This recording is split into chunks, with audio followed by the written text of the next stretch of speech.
እንግሊዝኛ በብዙ ነገሩ ግራ የሚያጋባ ቋንቋ ነው።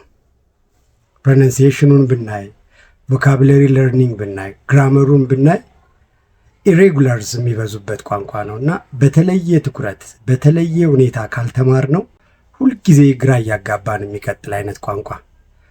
ስለዚህ እናንተ ከእንደዚህ አይነት ችግር ለአንዴና ለመጨረሻ ጊዜ መገላገል ከፈለጋችሁ እኔ የምሰጠውን በይዘት እና በአቀራረብ የተለየ ከፕሮናንሲዬሽን ጀምሮ እያንዳንዷን ነገር አጥርተን በማወቅ ከዚህ በኋላ በማያዳግም መንገድ እንግሊዝኛን መማርና ተግባራዊ በሆነ መንገድ በሚሰጠው ስልጠና ደግሞ መናገር በመቻል ራሳችሁን ማሻሻል ከፈለጋችሁ የኔ ስልጠና አይነተኛ መፍትሄ ነው።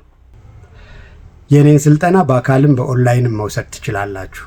ኦንላይን መውሰድ የምትፈልጉ ቲክቶክ ባዮ ላይ ባለው ስልክ ደውሉልኝ።